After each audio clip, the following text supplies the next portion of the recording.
నమస్తే, నేను Kavitha. Welcome to I dream news. ఈ మధ్య కాలంలో తరచుగా వినిపిస్తున్నటువంటి ఒక అంశం వివాహేతర సంబంధాలు.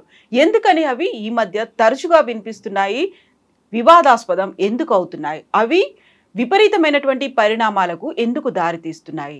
చంపడమో ఆత్మహత్య చేసుకోవడమో ఇంత విపరీతంగా ఎందుకు పోకడలు వెళ్తున్నాయి? ప్రస్తుతం మనతో పాటుగా ఉన్నారు ప్రముఖ సైకాలజిస్ట్ డాక్టర్ విశేష్ గారు. విశేష్ గారు, నమస్కారం అండి. నమస్కారం. మనం గతంలో కూడా మాట్లాడుకున్నాం వివాహేతర సంబంధాల గురించి. అప్పుడు జరిగినటువంటి ఇన్సిడెంట్స్, సెలబ్రిటీలకు సంబంధించినవి, కామన్ మ్యాన్ ఎవరైనా పర్లేదు, జరుగుతున్నటువంటి ఇన్సిడెంట్స్ అనేవి ఆ ఫ్యామిలీ రోడ్డున పడుతోంది, దాంతో పాటుగా వాళ్ళు ఆత్మహత్య చేసుకుంటున్నారు, లేకపోతే ఎదుటి వాళ్ళని చంపేంతగా. ఇప్పుడు latest example episode Kannada super star దర్శన్కి సంబంధించి. ఎందుకంత ఎక్స్ట్రీమ్ దాకా వెళ్తున్నారు? ఇది ఇప్పుడు కొత్త ఏం కాదు మేడం. గతంలో రాజుల టైంలో జరిగిన యుద్ధాలన్నీ కూడా స్త్రీల కోసమే కదా. మహాభారతం దగ్గర నుంచి మొదలు పెట్టుకుంటే, రామాయణం దగ్గర నుంచి మొదలు పెట్టుకుంటే స్త్రీల కోసం యుద్ధాలే కదా. సో ఎప్పుడు కూడా క్రైమ్ ఎప్పుడు కూడా చాలా సందర్భాల్లో crime either it should be for money or women or power. ఈ మూడిట్లు దేనికి దానికి సంబంధించిందే క్రైమ్ జరుగుతుంది. సో ఉమెన్ పట్ల, ఉమెన్ అనగానే ఒక పొసెసివ్నెస్ ఉంటుంది మనిషికి. ఓకే, నా మనిషి అనే ఒక పొసెసివ్నెస్ ఉంటుంది. నా ఆస్తి మీద వేరే వాళ్ళు కన్నేస్తే నాకు ఎలాగైతే కోపం వస్తుందో, నా మనిషి అనుకున్న ఉమెన్ పైన, అమ్మాయి పైన కన్నేసినా కానీ అదే కోపం వస్తుంది. So that is the reason for Darshan and Pavitra issue. ఇప్పుడు దర్శన్ అనే వ్యక్తి ఛాలెంజింగ్ స్టార్ అనేది ఒక పేరు ఉంది ఆయనకు. ఓకే, ఆయన వివాహ బంధంలో ఉంటూ కూడా పవిత్ర గౌడతో ఆమె రిలేషన్షిప్లో ఉన్నాడు. అంటే అక్కడ అర్థం చేసుకోవాల్సింది మనం ఇక్కడ రెండు విషయాలు మనం ఆలోచించాలండి. ఒకటి మోరల్, ఇంకొకటి legal. Two things are different. Okay, మోరల్గా అతను చేసేది తప్పు, వివాహ బంధంలో ఉంటూ వేరొకరితో వైవాహికత సంపెట్టుకుని తప్పు. లీగల్గా that is not a crime. It's not a crime. So ఆ విషయంలోనే అంతకుముందు దర్శన్ భార్య కేసు పెట్టింది. ఆయన 14 రోజులు రిమాండ్ కూడా వెళ్ళొచ్చాడు. అంటే హీఈస్ మోర్ అటాచ్డ్ టు పవిత్ర గౌడ అనేది మనకు అర్థమవుతుంది. మోర్ దెన్ హర్ హిజ్ వైఫ్తో కంటే కూడా పవిత్ర గౌడతో ఎక్కువ రిలేషన్షిప్లో ఉన్నాడు, ఎక్కువ ఆమెతో ఇంటెన్సివ్ రిలేషన్షిప్లో ఉన్న విషయం మనకు అర్థమవుతుంది. సో ఎప్పుడైతే ఆ ఇంటెన్సివ్ రిలేషన్షిప్లో ఉన్న వ్యక్తికి సంబంధించి చెడు కామెంట్స్ చేయడం కానీ, ఫొటోస్ పంపించడం కానీ, ఆ రేణుకా స్వామి కదా అతని పేరు, అతను పంపించినప్పుడు అతని పైన కోపం రావడం సహజం. కోపం రావడం, ఎవరికైనా కోపం వస్తుంది. కాకపోతే ఆ కోపం ఎట్లా ఎక్స్ప్రెస్ చేశాడు, ఆ కోపాన్ని ఏ స్థాయిలో తీసుకెళ్ళాలనేదే క్రైటీరియా. ఇక్కడ ఇటువైపు దారి తీసిన క్రైటీరియా. ఇప్పుడు కోపం వస్తే ఏం చేస్తారు? ఎవరైనా కానివ్వండి, తిడతారు, ఫోన్ చేసి తిడతారు, లేకుంటే గొడవ పడతారు, అక్కడితో ఆగిపోతుంది. ఇక్కడ అతను ఎక్స్ట్రీమ్ స్టెప్కి వెళ్ళిపోయాడు. ఎక్స్ట్రీమ్ స్టెప్కి వెళ్ళి అతన్ని 10 మందితోనో 14 మందితోనో కలిసి దారుణంగా కొట్టడం వల్ల అతను చనిపోయాడు. ఆ శవాన్ని కూడా మాయం చేయలేదో ప్రయత్నం చేశారు, మొత్తానికి దొరికాడు. So many factors are there in this case. So many factors. ఒకటి, అసలు పెళ్ళైనా కానీ ఇంకొక వివాహ బంధంలోకి ఎందుకు వెళ్తారు, ఇంకొక సంబంధంలోకి ఎందుకు వెళ్తారని ఒకటి. రెండోది fans hero worship, celebrity worship syndrome. మూడవది సోషల్ మీడియా. ఈ 3 కోణాలు దీంట్లో ఉన్నాయి మనకు. ఈ 3 కోణాలు మనం డిస్కస్ చేసుకోవాల్సిన అవసరం. ఎగ్జాక్ట్లీ. ఇప్పుడు ఆ ఫస్ట్ వివాహేతర సంబంధం పెళ్ళయింది, బట్ ఆ ఇంట్రెస్ట్ కలిగిందా, వాళ్ళు లివింగ్ ఇన్ రిలేషన్షిప్లో ఉన్నారు అనుకున్నప్పుడు ఇద్దరు సెలబ్రిటీస్, ఫ్యాన్ ఫాలోయింగ్ ఉంది, వాళ్ళు ఏం చేస్తున్నారు అనేది పబ్లిక్కి తెలిసిపోతుంది. వాళ్ళు పెడుతున్న పోస్టింగ్ల వల్ల కావచ్చు, లేకుంటే వచ్చేటువంటి న్యూస్ వల్ల కావచ్చు. వాళ్ళకు ఉన్నటువంటి ఫ్యాన్స్ కొంతమంది హర్ట్ అవుతారు, కొంతమంది వీళ్ళని కూడా ఓన్ చేసుకుంటారు. మా దర్శన్ అనే ఫీల్ ఎలా ఉంటుందో అలా పవిత్ర కూడా అలా ఓన్ చేసుకున్న వాళ్ళు ఉంటారు. బట్ ఇది ఎక్స్ట్రీమ్ కనిపిస్తుంది. రేణుకా స్వామి వీళ్ళిద్దరి వైపు కాకుండా ఫస్ట్ వైఫ్ వైపు ఆలోచించాడు. అక్కడ ఒక సాఫ్ట్ కార్నర్ డెవలప్ చేసుకున్నాడు. ఈమె వల్లే కాపురం కూలిపోయింది అనేది. అక్కడ దాకా బాగానే ఉంది, ఓకే, అభిమానం ఉండొచ్చు, ప్రేమ ఉండొచ్చు, కానీ అది ఎక్స్ట్రీమ్ స్టెప్ దాకా వెళ్ళిపోవడం అనేది, దానికి వీళ్ళు పోలీస్ని అప్రోచ్ అవ్వచ్చు, సైబర్ క్రైమ్ దగ్గరికి వెళ్ళొచ్చు, లేకుంటే కనీసం ఆ నెంబర్నైనా బ్లాక్ చేయొచ్చు కదా. అది కాకుండా ఇంత దూరం వెళ్ళడం ఏంటి అసలు? అంటే ఇక్కడ ఒకటి ఉందండి, ఎవరైనా కానీ సెలబ్రిటీస్కి కొంచెం సెల్ఫ్ ఎస్టీమ్ చాలా ఎక్కువ ఉంటుంది, నార్సిస్టిక్ లెవెల్లో ఉంటుంది అన్నమాట. ఎందుకంటే నేను హీరో నేను, ఓకే, సో నేను హీరో అనేది ఇప్పుడు వీళ్ళు ఎక్కడికి వెళ్ళినా కానివ్వండి, వాళ్ళని షూటింగ్కి వెళ్తే అయ్యా సార్ బాబు గారు అని గౌరవిస్తూ ఉంటారు. ఎప్పుడైతే ఇటువంటి మన చుట్టూ ఉన్న ప్రతి మనిషి నాకు ప్రత్యేకమైన ఐడెంటిటీని ఇస్తూ ప్రత్యేకంగా గౌరవిస్తూ ఉన్నారో నా సెల్ఫ్ ఎస్టీమ్ అనేది ఇన్ఫ్లేట్ అవుతుంది, బాగా పెరుగుతుంది. పెరిగినప్పుడు దానికి దెబ్బ కొట్టే ఏ పనైనా కానివ్వండి నా ఈగోని దెబ్బ కొడుతుంది. సో ఇప్పుడు ఏమవుతుంది, సపోజ్ పవిత్ర కూడా నన్ను పెద్ద హీరో అంటావు, నన్ను ఇంతగా హెరాస్ చేస్తున్నావు, నువ్వు ఏమీ చేయలేవా అనే ఒక మాట చాలు.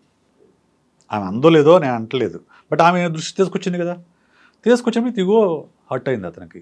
వీడేంటి నా ఫ్యాన్గా ఉంటూ నేను ప్రేమించిన ఆవిడకి అసభ్యమైన ఫొటోస్ పంపడం ఏంటి, మెసేజ్లు చేయడం ఏంటి అనేది ఇతను ఈగో హర్ట్ అయింది. హర్ట్ అయిన తర్వాత అతను ఇంకొక ఫ్యాన్ అప్రోచ్ అయ్యాడు. తన ఫ్యాన్స్ అసోసియేషన్లో ఇంకొక ఫ్యాన్ అప్రోచ్ అయ్యి వీడికి ఏదో బుద్ధి చెప్పాలని చెప్పాడు. వాడు మొత్తానికి ఒక గ్రూప్ క్రియేట్ అయ్యి అతన్ని కిడ్నాప్ చేసి అతన్ని కొట్టి, ఆ కొట్టడంలో చంపాలని కాకపోవచ్చు, ఎక్కువగా కొట్టడం వల్ల అతను చనిపోయాడు. ఆ ప్లేస్కి మళ్ళీ ఇద్దరు కలిసి వెళ్ళడం కూడా, ఏం జరుగుతుంది నిజంగా బుద్ధి చెప్పాలి అని ఈయన కూడా వెళ్ళి వాళ్ళతో కలిసి ఆయన్ని కొట్టడం అనేది. ఆయన కూడా ఇప్పుడు ఇందాక నేను అక్కడ న్యూస్ చదివాను, ఆయన ఆ మర్మాంగాల పైన తనడం వల్లనే చనిపోయాడని చెప్పేసి విచారణ తేలినట్లుగా న్యూస్ చదివాను. సో అంటే అతను ఎణుకా స్వామి అతను ప్రైవేట్ పార్ట్స్ ఫొటోస్ పెట్టాడని న్యూస్లో వచ్చింది. సో అందువల్ల ఆ కోపంతో ఇతను అక్కడ బలంగా తనడం వల్ల అతను చనిపోయాడు అనేది. సో అది సో ఇదంతా ఏంటంటే ఎనీ సెలబ్రిటీకి ఒక ఇన్ఫ్లేటెడ్ సెల్ఫ్ ఉంటుంది అన్నమాట, ఇన్ఫ్లేటెడ్ ఈగో ఉంటుంది. నేను గొప్ప, మిగతా వాళ్ళకన్నా నేను భిన్నమైన వ్యక్తిని అనే ఒక ఇన్ఫ్లేటెడ్ ఈగో, ఇన్ఫ్లేటెడ్ సెల్ఫ్ ఉంటుంది అనమాట. దానికి దెబ్బ తగిలితే ఎవరు భరించలేరు వాళ్ళు. So that is the cause for this total crime. So అంత పవర్ఫుల్ అంటే ఒక పొజిషన్లో ఉండే ఒక సెలబ్రిటీ స్టేటస్ ఉన్న వాళ్ళకి ఉన్నటువంటి సర్కిల్ కూడా చాలా పెద్దగానే ఉంటుంది. వాళ్ళకి పోలీస్ డిపార్ట్మెంట్లో తెలిసిన వాళ్ళు ఉంటారు, లేకపోతే పబ్లిక్ గవర్నమెంట్లో తెలిసిన వాళ్ళు ఉంటారు. వాళ్ళకి చెప్తే ఆయన్ని తీసుకెళ్లి మాట్లాడడమో ఇంకోటో అవుతుంది. బట్ చేసిందే ఒక తప్పు, దాని మీద ఇంకొక తప్పు చేస్తే పరువు పోతున్నాడు అనుకోవచ్చు కదా. చెప్తే ఇప్పుడు పోలీస్కి అప్రోచ్ అవ్వచ్చు. పోలీస్కి అప్రోచ్ అవ్వాలంటే ఇప్పుడు సపోజ్ దర్శన్ పోలీస్ని అప్రోచ్ అవ్వాలంటే సో పవిత్ర గౌడ్తో తనకున్న రిలేషన్షిప్ని ఓపెన్ చేయాలి. ఇప్పటివరకు వాళ్ళ రిలేషన్షిప్ తెలిసి ఓపెన్గా ఏం లేదు, హింసించుకున్నారు తప్ప ఓపెన్ రిలేషన్షిప్ కాదు. ఓపెన్ అవ్వాలి. ఓపెన్ అవ్వడంతో పాటు పవిత్రకి ఇలాంటి ఫొటోస్ పంపించాడని పోలీసులు చూపించాలి. అది అవమానం కదా, అది ఆమెకు అవమానం, ఆమెను ప్రేమిస్తున్న దర్శన్కి అవమానం కదా. అవమానం కాబట్టే పోలీసులకు కానీ ఇంకొక అప్రోచ్ కాకుండా తన ఫ్యాన్ అసోసియేషన్ ఇంకొక అతన్ని చెప్పాడు, మనకి ఇట్లా ఇబ్బంది పడుతున్నాడు, వీడికి మనం బుద్ధి చెప్పాలని చెప్పేసి. So that leads to this crime, this murder. ఇప్పుడు మనం ఉన్న సొసైటీలో మా హీరో ఏమన్నా చేశాడు, దాన్ని ఫాలో అవ్వాలి, అనుకరించాలి. Either it may be hair style కావచ్చు, డ్రెస్సింగ్ కావచ్చు, ఏదైనా వాళ్ళు ఏదైతే బాడీ లాంగ్వేజ్ ఉంటుందో దాన్ని అనుసరించే వాళ్ళే చాలా ఎక్కువగా కనిపిస్తున్నారు. ఒక మ్యాడ్ ఫ్యాన్ ఫాలోయింగ్గా తయారైపోయింది. మా హీరో చేశాడు ఇలా, మేము చెయ్యొచ్చు అనే ఆలోచన కూడా వస్తుంది కదా. రావచ్చు, ఎందుకంటే హీరో అదే సెలబ్రిటీ వర్షిప్ సిండ్రోమ్, అది హీరో వర్షిప్ అని అంటాం కదా. సో దాంట్లో ఏముంటుంది, వీలైనంత వరకు హీరోని అనుసరించాలని ఫ్యాన్స్ ప్రయత్నం చేస్తారు. సో ఆ హీరోని ఒక్క మాట అన్నా కానీ తట్టుకోకుండా ఆ హీరోని ఎవరైనా తిడితే వాళ్ళ మీద గొడవకి వెళ్ళి వాళ్ళ ప్రాణాలు తీసే సందర్భాలు కూడా మనం చూసాం. ఇంతకుముందు ఫ్యాన్స్ మధ్య గొడవలు జరిగి చంపేసుకున్న సందర్భాలు కూడా చూసాం. అంతా కూడా ఏంటంటే ఒక హీరో పట్ల పిచ్చిగా ఆరాధనా భావాన్ని పెంచుకోవడం. ఆ హీరో ఒక మనిషి కాదు, దైవాంశ సంభూతిని నమ్మడం. ఆ హీరోకి ఏవో మనకి మామూలు వాళ్ళకంటే భిన్న అతిథి శక్తులు ఉన్నాయి, వాడు సూపర్ మ్యాన్ అనే ఒక అభిప్రాయాన్ని ఏర్పరచుకోవటం. సో ఏర్పరచుకొని వాళ్ళని దైవాంశ సంభూతులుగా చూస్తుంటారు. ఆ హీరో అంటే ఏమనుకున్నాం అని చెప్పేసి. సో ఆ హీరోకి ఒక మాట అన్నా కానీ తట్టుకోలేకపోవడం. లేకుంటే ఇప్పుడు ఈ కేసులో ఉన్న ఇంకొక ఫ్యాన్ ఉన్నాడు కదా, ఎణుకా స్వామి, అతనికి ఏం సంబంధం, అసలు అతనికి ఏమీ సంబంధం లేదు. కానీ తాను అభిమానించే హీరో తనను పిలిచి తన సమస్యను చెప్పుకొని నా సమస్యకు పరిష్కారం నువ్వు చూపించాలని అడిగినప్పుడు అతని సెల్ఫ్, అతని యొక్క ఈగో ఎంత హీరోకి హెల్ప్ చేస్తున్నా, మా హీరో నన్ను వచ్చి నాకు ఫోన్ చేసి నాతో మాట్లాడి నా సమస్యను నాకు చెప్తే నేను నా హీరోకి హెల్ప్ చేస్తున్నా అనేది ఎక్కువ అతనికి ఈగోని ఫ్లేరప్ చేస్తుంది. సో అందువల్లనే అతను క్రైమ్ అని తెలిసినా కానీ దాంట్లోకి ఇన్వాల్వ్ అయ్యాడు. తన ఇన్వాల్వ్ అవడం కాదు, తనతో పాటు ఇంకొక 10 మందిని ఇన్వాల్వ్ చేశాడు. ఇన్వాల్వ్ చేసి బయటపడదనుకుంటారు ఎవరైనా కానీ. క్రైమ్ చేసే ప్రతి ఒక్కళ్ళు కూడా ఇది బయటకు రాదనే ఉద్దేశంతోనే చేస్తారండి. ఆవేశాలతో చేసే క్రైమ్ వేరు, ఇవి ప్లాన్డ్గా చేసిన క్రైమ్స్. ఇవి ఆవేశంతో చేసిన క్రైమ్ కాదు. ఆవేశం అంటే ఏంటి? ఇద్దరు ఎవరో గొడవ పడుతున్నప్పుడు, సడన్గా గొడవ పడుతున్నప్పుడు వాడు ఆవేశంతో కర్ర తీసుకునో, కత్తి తీసుకునో, లేదంటే ఒక రాయి తీసుకునో కొడితే చనిపోయారు అనుకోండి, అది ఆవేశంతో చేసే క్రైమ్. ఇవి ఆవేశం చేసిన కాదు కదా, చాలా ప్లాన్డ్గా చేసిన క్రైమ్స్. ఇవి బయటపడమనే ఉద్దేశంతోనే చేస్తారు ఎవరైనా కానీ క్రిమినల్. కానీ నిజంగా పోలీసులు కనుక దృష్టి కేంద్రీకరిస్తే ఏ క్రైమ్ అయినా బయటపడుతుంది. సో ఒక సెలబ్రిటీ స్టేటస్ అంత ఆరాధనాపూర్వకంగా లక్షలాది మంది చూస్తూ ఉంటారు. ఏ మూమెంట్, ఒక అడుగేశారు లేకుంటే ఒక మాట మాట్లాడారు అంటే అంత వైరల్గా వెళ్ళిపోతుంది అనుకున్నప్పుడు, నన్ను ఫాలో అయ్యే వాళ్ళు ఇంతమంది ఉన్నారు అనుకున్నప్పుడు ఎంత రెస్పాన్సిబుల్గా ఫీల్ అవ్వాల్సినటువంటి అవసరం ఉంటుంది? నువ్వు రెస్పాన్సిబుల్గా ఫీల్ అయ్యే హీరోస్ ఉంటారు, ఇర్రెస్పాన్సిబుల్గా బిహేవ్ చేసే హీరోస్ ఉంటారు. కొంతమంది ఏంటంటే దానికి వచ్చిన హీరో ఆ ప్లేస్ని జాగ్రత్తగా కాపాడుకోవాలని చూస్తారు. కొంతమంది మనం హీరో ప్లేస్లో ఉన్నాం కాబట్టి మనం ఏం చేసినా చెల్లుతుందనే దృష్టితో చూస్తారు. It difference person to person మారిపోతుందండి. పర్సన్ టు పర్సన్ మళ్ళీ మారుతుంది అది. సో కొంతమంది హీరోలు జాగ్రత్తగా ఉంటారు, కొంతమంది హీరోలు ఇర్రెస్పాన్సిబుల్గా ఉంటారు. సేమ్ టైం ఫ్యాన్స్ కూడా ఇప్పుడు అవుతున్నటువంటి సోషల్ మీడియా వేదికగా అవుతున్నటువంటి, గతంలో రోడ్ల మీద కొట్టుకునే వాళ్ళు సినిమా థియేటర్ దగ్గర పోస్టర్ల దగ్గర చించుకోవడాలు, కాకపోతే రక్తాభిషేకాలు, ఇలాంటివన్నీ ఈ ఎక్స్ట్రీమ్ కూడా చూసిన తర్వాత ఇప్పుడు ఈ ట్రెండ్ అనేది, ఇప్పుడు కనిపించినటువంటి ఈ పరిస్థితి అనేది సోషల్ మీడియాలో విపరీతమైన ట్రోలింగ్ జరుగుతుంది, అబ్యూజివ్ లాంగ్వేజ్ యూజ్ చేస్తున్నారు. అది ఇంకో రకమైన ఎక్స్ట్రీమ్ స్టెప్. అప్పుడు ఏంటంటే అప్పుడు సోషల్ మీడియా లేదు కాబట్టి డైరెక్ట్గా 1-to-1 ఫైట్ ఉండేది. హీరో సినిమా రిలీజ్ అయినప్పుడు వాడు వచ్చేదో కామెంట్ చేస్తే వాడి మీద దాడి చేయటము ఇట్లాంటివి జరుగుతూ ఉండేవి. మేము చూసాము, మీరు చూసుంటారు. ఓకే, సో ఎక్కువగా ఇటువంటివి మిడిల్ లెవెల్ టౌన్స్లో జరుగుతాయి. సిటీస్లో పెద్దగా జరగవు. సిటీస్లో అలా అంతా జరగవు. టౌన్స్లో బాగా జరుగుతాయి ఇటువంటివి. ఎందుకంటే ఆల్రెడీ వాళ్ళు ఫ్యాన్ అసోసియేషన్, వీళ్ళ ఫ్యాన్ అసోసియేషన్ మధ్య వార్ నడుస్తూ ఉంటుంది. ఇంకా వెనక్కి వెళ్తే పోస్టర్ల పైన పేడ కొట్టుకునేవాళ్ళు. పోస్టర్ల పైన పేడలు కొట్టుకునేవాళ్ళు, కనిపించకుండా కవర్ చేసేవాళ్ళు. అక్కడి నుంచి ఇప్పుడు ఏమైందంటే సోషల్ మీడియా ఎప్పుడైతే వచ్చిందో ఇప్పుడు అవన్నీ అదృశ్యమైపోయి సోషల్ మీడియా ట్రోలింగ్ అనేది ప్రధానంగా ఇప్పుడు పాత్ర పోషిస్తుంది. తమకు నచ్చని హీరో సినిమా రిలీజ్ అయిందంటే దాన్ని విపరీతంగా ట్రోల్ చేయడం అనేది ఈరోజు నడుస్తున్న ట్రెండ్. సో అన్లైక్స్ కొట్టడము, కొంతమంది హీరోల యొక్క ట్రైలర్లకి, సినిమా పాటలకి వీటికి అన్లైక్ కొట్టడము, లైక్ బదులు యూట్యూబ్లో అన్లైక్ కొట్టడం. సో అది కూడా మన మధ్యకాలంలో ఐ థింక్ అల్లు అర్జున్ అనుకుంటా అటువంటి ట్రెండ్ ఏదో నడిచింది. అల్లు అర్జున్ సినిమా వీడియోలకు అన్లైక్ కొట్టడం అనే ట్రెండ్ ఏదో నడిచింది. సో అది ఈరోజు నడుస్తున్న ట్రెండ్. ఎందుకంటే దానివల్ల ఏమవుతుంది, ఇప్పుడు ప్రతి హీరో కూడా సోషల్ మీడియాలో ఉంటున్నారు. మ్యాక్సిమం హీరోలు అందరూ కూడా వాళ్ళకుండే ఫాలోయింగ్ని బట్టి ఓకే మనకింత స్టార్డమ్ ఉంది అని వాళ్ళకు ఒక అంచనా వస్తుంది. ఓకే, సో దానివల్ల ఏమవుతుంది, వాళ్ళు కూడా దాన్ని టేక్ టు గ్రాంట్ లాగా తీసుకుంటారు. అంటే మనకు ఓకే మనకింత ఇన్ని మిలియన్ ఫాలోవర్స్ ఉన్నారు, ఓకే ఐఎమ్ గ్రేట్. మనము ఎంత అనుకున్నా కానీ మేడం, మన చుట్టూ ఉండే పరిస్థితులు, మనతో మాట్లాడే వ్యక్తులు, మన చుట్టూ ఉన్న వాతావరణము, మనకున్న ఫ్యాండము, ఇవన్నీ కూడా మనిషిలో ఖచ్చితంగా ఈగోని పెంచుతాయి. వాటిని కంట్రోల్ చేసుకోవటమే ఇక్కడ. కంట్రోల్ చేసుకున్నవాడు మంచి మనిషిగా గుర్తింపు పొందారు, కంట్రోల్ చేసుకోలేనివాడు ఇదిగో దర్శనంలాగా చిక్కుల్లో పడతారు. సో ఇందులోనే అసలు కాంపిటీషన్ అనేది విపరీతంగా ఉంటుంది. ఈ ఫ్యాన్స్ చేస్తున్నటువంటి ఈ అన్నెసెసరీ హైప్ క్రియేట్ చేస్తున్నటువంటి ఈ రక్కస్ వల్ల కూడా ఒకరి ఫిల్మ్ హిట్ అయిపోయింది, లేకుంటే ఇంకొకరిది రికార్డ్స్ క్రియేట్ చేస్తుంది అనుకున్నప్పుడు కూడా అక్కడ ఈగోస్ అనేవి ఇంకా విపరీతంగా పెరిగిపోతుంటాయి. ఆ టైంలో ఇలాంటి ఇన్సిడెంట్, వ్యక్తిగతమైనటువంటి విషయాలకు సంబంధించి బహిరంగంగా మాట్లాడుకోవడం, చర్చించడం, లేకుంటే అన్కంట్రోల్డ్గా వాటిని పోస్ట్ చేయడం, ఇవన్నీ కూడా లేకుండా ఉండాలంటే అంటే ఇది ఫస్ట్ పాయింట్, సోషల్ మీడియా ఎవరి కంట్రోల్లో ఉండదండి. ఎవరి కంట్రోల్లో ఉండదు. సో ఎవరికి నచ్చిందో వాడు పోస్ట్ చేస్తాడు. కొంతవరకు ఆ హీరోలు కంట్రోల్ చేయొచ్చు. ఎలా చేయొచ్చు? ఆ హీరోలు బాబు నాకు సంబంధించి వేరే హీరోలపైన కానీ హీరోయిన్లపైన కానీ నా ఫ్యాన్ అని చెప్పుకుంటూ మీరు అసభ్యమైన కామెంట్స్ చేస్తే మాత్రం అది మర్యాదగా ఉండదు, నాకు చెడ్డ పేరు తీసుకురావద్దని పబ్లిక్గా అప్పీల్ చేసినప్పుడు 1-2 సార్లు అప్పీల్ చేసినప్పుడు ఆ హీరోకి సంబంధించిన ఫ్యాన్స్ ఓకే మన హీరో ఇలా ఉండాలని కోరుకుంటున్నాడు అని దాన్ని ఫాలో అవడానికి ప్రయత్నం చేస్తారు.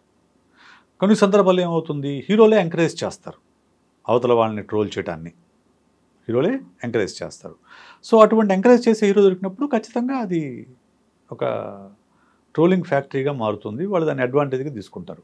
హీరో ఒకందుకు చెప్తే వాళ్ళు ఇంకొకందుకు ఇంకో రకంగా ట్రోలింగ్ చేస్తారు, విపరీతంగా అసభ్యమైన కామెంట్స్ పెడతారు. ఇవన్నీ కూడా రకరకాలుగా జరుగుతూ ఉంటాయి. ఒకటి ఎవరైనా కానివ్వండి, హీరో అయినా హీరోయిన్ అయినా మామూలు వ్యక్తి అయినా సెలబ్రిటీ అయినా పొలిటీషియన్ అయినా ఎవరు కూడా చట్టానికి అతీతులు కారు అనే విషయం గుర్తుంచుకోవాలి. మనందరము కూడా నీకెంత హీరో వర్షిప్ ఉన్నా నీకెంత ఫాలోయింగ్ ఉన్నా కానీ నువ్వు చట్టం ముందు సామాన్యుడివే. నీకున్న స్టార్డమ్ గురించి కొంతకాలం తప్పించుకోలేమే కానీ దొరికిన తర్వాత మాత్రం చట్టం నిన్ను మామూలు మనిషి ట్రీట్ చేసినట్టు ట్రీట్ చేస్తుంది. విశేష్ గారు, ఇప్పుడు ఈ ఇన్సిడెంట్కి సంబంధించి చూసుకుంటే కేవలం దర్శన్ పవిత్ర ఫ్యామిలీ మాత్రమే కాదు, దర్శన్ ఫస్ట్ వైఫ్తో పాటుగా ఇప్పుడు చనిపోయినటువంటి రేణుకా స్వామికి సంబంధించినటువంటి ఫ్యామిలీ కూడా, తను క్యారీయింగ్, తనకు 3rd month వైఫ్ ఉంది, ఇవన్నీ అనుకున్నప్పుడు ఇన్ని ఫ్యామిలీస్ అనేవి ఇప్పుడు డిస్టర్బ్ అయిపోయాయి. ఇన్ని ఆలోచిస్తే ఈ క్రైమ్ జరగదు కదా. ఇప్పుడు కూడా ఆవేశంలో ఉన్నప్పుడు ఇవేవి గుర్తుకు రావు, ట్రిగ్గర్ అవుతారు మనుషులు. ట్రిగ్గర్ అయినప్పుడు ఇవేవి గుర్తుకు రావు. సో ఎమోషనల్ ఇంటెలిజెన్స్ ఒక పుస్తకం ఉంది, దాంట్లో ఫస్ట్ కోట్ ఇదే ఉంటుంది, అరిస్టాటిల్ చెప్పింది. మనుషులందరికీ కోపం వస్తుంది, కాకపోతే దాన్ని ఎప్పుడు ఎక్కడ ఎంత మేరకు ప్రదర్శించాలనేదే విజ్డమ్, అదే విచక్షణ, అదే విజ్డమ్, అదే విచక్షణ, అదే విఘ్నత. కోపం అందరికీ వస్తుంది, ఆ కోపాన్ని ఎలా ప్రదర్శించాలి, ఎంత ప్రదర్శించాలి అది తెలిసిన వాళ్ళే ఎమోషన్ చేస్తున్నట్లు, లేని వాళ్ళు ఇలా ట్రిగ్గర్ అయిపోతారు. దర్శన్కి ఇది కొత్త కూడా కాదు, దర్శన్కి ఇది కొత్త కూడా, అతను అగ్రెసివ్ కైండ్ ఆఫ్ పర్సన్ అనే విషయం మనకు ఇంతకుముందు కూడా ప్రూవ్ అయింది. ఇంతకుముందు కూడా వైఫ్ విషయంలో గొడవ పట్టము, ఆమె కేసు పెడితే అతను జైలుకి వెళ్ళటము, ఇటువంటి కొన్ని 2-3 ఇన్సిడెంట్స్ మనం వార్తల్లో కనిపిస్తూ ఉన్నాయి. సో అతను ట్రిగ్గర్ అయ్యాడు అంతే, తన ప్రియురాలికి అసభ్యకరమైన చిత్రాలు పంపించడం మీద ట్రిగ్గర్ అయ్యాడు. ట్రిగ్గర్ అయ్యి బుద్ధి చెప్పాలనుకున్నాడు, అది వికటించింది అంతే. సో ఇప్పుడు మళ్ళీ పవిత్ర ఆలోచన మొదలుపెట్టినట్టు ఆ న్యూస్ కూడా వస్తున్నాయి, నేను ఈ విషయం తనతో షేర్ చేసుకోకుండా ఉంటే బాగుండేది, ఇంత దూరం రాకపోయేది, దాన్నే ఇంకో రకంగా డీల్ చేస్తే అయిపోయేది కదా. అయిపోయేదండి. ఇప్పుడు ఆమె అతనికి చెప్పకపోతే ఇష్యూ లేదు, ఆమె చెప్పితే అతను దాన్ని పోలీస్ కేసు పెట్టినా ఇష్యూ లేదు. కానీ ఇవన్నీ చేయడానికి పోలీస్ కేసు పెట్టాలంటే ఇవన్నీ బయట పెట్టాలి. ఆ ఫొటోస్, అతను ఎలాంటి ఫోటోలు పంపించాడు, మీకు ఎలాంటి మెసేజ్ ఇచ్చాడు, ఇవన్నీ బయట పెట్టాలి కదా. బయట పెడితే అప్పుడు మళ్ళీ అవమానం కదా, నేను ఎందాక చెప్పింది అదే, అవమానం ఫీల్ అవుతారు. ఇప్పుడు ఒక ఎందుకు కింది స్థాయి వాళ్ళు ఈజీగా రోడ్డు మీదకి వచ్చి గొడవ పడతారు, ఎందుకు ఉన్నత వర్గాల వాళ్ళు రోడ్డు మీదకి వచ్చి గొడవ పడరు చెప్పండి? పరువు పోతుందని, అంతే కదా. మరి కింద స్థాయిలకు ఉన్నత పరువు ఎగ్జాక్ట్లీ ఉంటుంది, వాళ్ళకి కూడా పరువు ఉంటుంది, కాకపోతే డోంట్ కేర్ అబౌట్ ఇట్. ఇక్కడ వాళ్ళు ఎక్కువ దాని గురించి ఆలోచించుకుంటారు. మన తమ ఇమేజ్ ఎక్కడ సొసైటీలో ఇమేజ్ ఒక హీరోకి లేకపోతే ఒక హీరోయిన్కి ఇలాంటి మెసేజ్లు పంపించారు, ఇలా హెరాస్ చేస్తానని చెప్తే ఇమేజ్ దెబ్బతింటుంది. ఆ ఇమేజ్ కాపాడుకోవటం కోసం ఏ స్థాయికైనా వెళ్తారు వాళ్ళు. అందులో భాగమే ఇది జరిగింది. సో ట్రోలింగ్కి సంబంధించి కూడా మనం గతంలో చాలాసార్లు ఎన్నో విషయాల గురించి విన్నాం. మనం మీటూ మూమెంట్ దగ్గర నుంచి ప్రతిదీ కూడా సోషల్ మీడియా వేదికగా షేర్ చేసుకుంటే దానికి ఒక సొల్యూషన్ వచ్చింది, లేకపోతే దానికి సంబంధించి ఒక పాజిటివ్ రెస్పాన్స్, ఒక నెగటివిటీ మీద వచ్చినటువంటి పాజిటివ్ రెస్పాన్స్, లేకుంటే దాన్ని ఎలా ఏం చేయాలి అనేది వచ్చినప్పుడు ఇంత పీక్ స్టేజ్లో అవుతుంది అనుకున్నప్పుడు ఈ ట్రోలింగ్స్ అనేది కంట్రోలింగ్ మెథడ్ అనేది ఎక్కడ ఉంటుంది, ఏం జరగాలి? ట్రోలింగ్కి కంట్రోలింగ్ సాధ్యం కాదు మేడం, ప్రాక్టికల్గా సాధ్యం కాదు. ఎందుకు అని అంటే ఎవరు ట్రోల్ చేస్తున్నది ఎవరు చెప్పలేరు, ఎందుకు ట్రోల్ అవుతుంది కూడా చెప్పలేరు అసలు. ట్రోల్ అనండి, వైరల్ అనండి, పాజిటివ్ అయితే వైరల్ అంటున్నాము, నెగిటివ్ అయితే ట్రోల్ అంటున్నాము. అసలు ఒక ఇష్యూ ఎందుకు వైరల్ అవుతుందో, ఒక ఇష్యూని ఎందుకు ట్రోల్ చేస్తారో ఎవరు చెప్పలేరు. మనం వైరల్ అయ్యే విషయాలు తీసుకుందాం. మనం ఆ మధ్యకాలంలో ఒక అమ్మాయి ఇట్లా పిస్టల్ పేల్చింది, ఒక ఇది ఉంటుంది ఇట్లా కన్నుగొట్టి, ఎందుకు వైరల్ అయింది అది? ఎవరు రీజన్ ఏమైనా ఉందా? అటువంటి పనులు ఎప్పుడు ఎవరు చేయలేదా? చేశారు, కానీ వైరల్ అయింది అంతే. అలాగే ఆ మధ్యకాలంలో ఏదో ఒక సాంగ్ బాగా వైరల్ అయింది, ఒక అతను కికీ సాంగ్ అనేది కూడా ఒకటి వచ్చింది, రకరకాల వైరల్ అవుతుంటాయి. ఎందుకు వైరల్ అవుతాయంటే నో వన్ నోస్, ఎవరికి తెలియదు అది. సో అలాగే ట్రోలింగ్ కూడా అంతే, ఎక్కడో ఎవరో ఒకరు మొదలు పెడతారు. ఆ మొదలుపెట్టిన ప్రతి ఒక్కటి ట్రోలింగ్ కాదు. కొన్ని ఏమవుతాయంటే అందరూ నిజమే కదా, సరదాగా ఉంది, ట్రోల్ చేద్దాం, అటు షేర్ చేస్తారు. ఇంకా అక్కడి నుంచి అది ట్రోలింగ్ కింద మారిపోతుంది. సో అవతల వాళ్ళు ఎంత సఫర్ అవుతారు, ఎంత బాధపడతారు, వాళ్ళు ఎంత ఆవేదన చెందుతారు అనే విషయం ఎవ్వరూ ఆలోచించరు. ఎప్పుడూ కూడా చాలా సందర్భాల్లో హాస్యం అనేది అవతల వాడి బాధలోంచి వస్తుంది. అవతల వాళ్ళు బాధపడుతుంటే చూసి నవ్వుకోవడమే చాలా సందర్భాల్లో హాస్యం అవుతుంది. సో అదే ట్రోలింగ్లో కూడా అదే రీజన్. ట్రోలింగ్లో కూడా జరిగేది అదే, వాళ్ళు బాధపడుతున్నారు అనేది వీళ్ళకి ఆనందాన్ని ఇస్తుంది. సో ఈ మొత్తం ఎపిసోడ్లో ఎవరి దగ్గర తప్పు జరిగింది, ఎవరు తమని తాము కంట్రోల్డ్గా ఉంచుకోవాల్సినటువంటి అవసరం ఉండిద్ది ఎదుటి వాళ్ళని బ్లేమ్ చేయకుండా? ఒకటి, ఆ రేణుకా స్వామి అనే అభిమాని తన కంట్రోల్లో ఉంచుకోవాల్సింది. ఎందుకంటే అది దర్శన్కు అతని వైఫ్కు సంబంధించిన విషయం. ఓకే, నువ్వు ఎవడి జోక్యం చేసుకోవడానికి, నీకేం సంబంధం అసలు? ఓకే, ఆమెకు అన్యాయం జరిగితే ఆమె ఫైట్ చేయలేదా, ఆమె పేరెంట్స్ లేరా, లేకుంటే జరుగుతుంది కదా. సో నువ్వు జోక్యం చేసుకున్నావు, జోక్యం చేసుకొని సరే ఆమె తరపున నిలబడడం కూడా తప్పు కాదు. సరే, తన ఫేవరెట్ హీరో, తన అభిమాన నటుడు అతని భార్యకి అన్యాయం జరుగుతుంది, నా హీరో సకల సద్గుణ పురుషుడుగా ఉండాలని కోరుకొని నువ్వు అతని వైఫ్కి సపోర్ట్ చేస్తే తప్పులేదు. కానీ అందుకు కారణమైన ఇంకొక మహిళకు అసభ్యమైన కామెంట్స్ పెట్టడం, ఆమెకు అసభ్యమైన మెసేజ్లు పెట్టడము, అసభ్యమైన ఫొటోస్ పంపించడం అనేది తప్పు కదా, లీగల్గా తప్పే కదా. ఫస్ట్ అక్కడ. 2, పవిత్రకు చాలా స్పష్టంగా తెలుసు దర్శన్కి మ్యారేజ్ అయిందని, పిల్లలు ఉన్నారని చాలా స్పష్టంగా తెలుసు. తెలిసి కూడా ఆమె రిలేషన్షిప్లోకి ఎంటర్ అయింది. అంటే she should be ready for any complications ఆమె సిద్ధమయ్యే రెడీ అవ్వాలి, అంతే కదా. నీకు లీగల్గా అది ప్రాబ్లం కాకపోయినా కానీ నీకు చాలా ఇష్యూస్ ఉంటాయి దాంట్లో, వైవాహికత సంబంధం చాలా ఇష్యూస్ ఉంటాయి. వాటన్నిటినీ పరిష్కరించుకోవడానికి చాలా టైం పట్టవచ్చు, లేకుంటే మెంటల్ స్పేస్ ఆక్యుపై చేస్తుంది, మెంటల్ ఎనర్జీ ఆక్యుపై చేస్తుంది, ఇటువంటి ప్రాబ్లమ్స్ క్రియేట్ కావచ్చు. ఆమె కంట్రోల్ చేసుకోలే. బహుశా ఇంత పెద్ద హీరో నాకు బాయ్ ఫ్రెండ్ అయ్యాడని చెప్పేసి ఆమె కూడా ఒక సపోర్టింగ్ సిస్టమ్ లా ఉంటుంది, ఇండస్ట్రీలో పనికొస్తుంది అనే ఉద్దేశంతో ఆమె కూడా రిలేషన్షిప్లోకి ఎంటర్ అయింది. గుడ్, ఆమె రెండో తప్పు. మూడోది దర్శన్ కూడా ఓకే. ఇప్పుడు ఒక పర్సన్ ఒక వయసులో మ్యారేజ్ చేసుకున్న తర్వాత ఇంకొక వయసు పెరిగిన తర్వాత ఆమె తనకు సరిపోదు అనుకున్నప్పుడు ఆమెకు డైవోర్స్ ఇచ్చి వేరే రిలేషన్షిప్కి వెళ్ళటం తప్పు కాదు లీగల్గా, రైట్. కానీ నువ్వు భార్య ఉండగానే వేరే రిలేషన్షిప్కి వెళ్ళావు పవిత్రతో, ఓకే దట్ ఈజ్ ఓకే, అది కూడా లీగల్గా తప్పు కాదు. మోరల్గా తప్పు అయినా కానీ లీగల్గా తప్పు కాదు, రైట్, ఓకే. కానీ ఆమె వచ్చి నీకు చెప్పగానే నువ్వు దాన్ని పోలీసుల దృష్టి తీసుకెళ్తే అయిపోయి ఉండేది. లేదు, ఎవరన్నా తనకు తెలిసిన పెద్ద మనుషులు తీసుకెళ్ళి వీడెవడో అలా చేస్తున్నట్టు చూడండి అని చెప్తే సరిపోయి ఉండేది. అలా కాకుండా నువ్వు దాన్ని పిలిచి కొట్టాలి అనుకోవడం వల్ల అగ్రెసివ్నెస్, ఇంపల్సివిటీ అంటాం దీన్ని సైకలాజికల్ టర్మ్స్లో. అంటే తన ఫీలింగ్స్ని కంట్రోల్ చేసుకోలేకపోవడం. ఆ కంట్రోల్ చేసుకోలేనప్పుడే ఇటువంటివి జరుగుతాయి. కంట్రోల్ చేసుకోగలిగితే గొడవ ఏముండదు. ఎమోషన్ కంట్రోల్ చేసుకున్నప్పుడు ఏమవుతుంది, దాడులు చేస్తారు. ఆ దాడుల్లో తగలరాని చోట తగిలినప్పుడు ప్రాణం పోతుంది. ప్రాణం పోయిన తర్వాత అప్పుడు వాళ్ళకు మళ్ళా ఒకసారి అవేర్నెస్లోకి వస్తారనమాట. తప్పు జరిగిపోయింది, నేనేం చేయాలి, కప్పిపుచ్చాలి, ఎలా అవుతారు కప్పిపుచ్చాలని కప్పిపుచ్చే ప్రయత్నాలు చేస్తారు. కొన్నిసార్లు అది ఎవరు గుర్తించకుండా అట్లా అయిపోతుంది. సరే, ఈ కేసులో అది బయటపడింది. సో భయం అనేది కూడా ఉంది అందులో, ఎక్కడ డిస్పోజ్ చేయాలి అనే దాంట్లో అంత దూరం తీసుకెళ్తామో లేదో అనేది ఉంది. అంతే కదా, భయం ఉంటుంది, ఖచ్చితంగా ఉంటుంది. ఆవేశంలో ఉన్నప్పుడు భయం ఉండదు, కానీ ఆవేశంలో ఉండి క్రైమ్ చేసిన తర్వాత ఖచ్చితంగా భయం వచ్చేస్తుంది. ఎందుకంటే చట్టం నుంచి తప్పించుకోవాలి కదా, చట్టం ఉంటుంది, మనల్ని చూస్తూ ఉంటుంది. ఎవరైనా దీన్ని కంప్లైంట్ చేయొచ్చు, లేకుంటే పోలీసులు ఎంక్వైరీ చేయొచ్చు, ఈ మనిషి గురించి మనం అరెస్ట్ అవ్వచ్చు, మన ఇమేజ్ మళ్ళీ ఇమేజ్కి వస్తుంది, మళ్ళీ ఇమేజ్ దగ్గరికి అక్కడికి వచ్చేది కూడా. సో ఇమేజ్ దెబ్బతింటుంది, మన స్టార్డమ్ పోతుంది, లేకుంటే ఇవన్నీ ఉంటాయి. సో ఆ భయం వల్లే ఆ శవాన్ని దాచేయడానికి ప్రయత్నం చేశారు. బట్ అన్ఫార్చునేట్లీ బయటపడింది. దర్శన్ జైలుకి వెళ్ళాల్సి వచ్చింది. దర్శన్, పవిత్ర, ఇంకో 10 మంది, మొత్తం 15 మంది ఏమో జైలుకి వెళ్ళారు.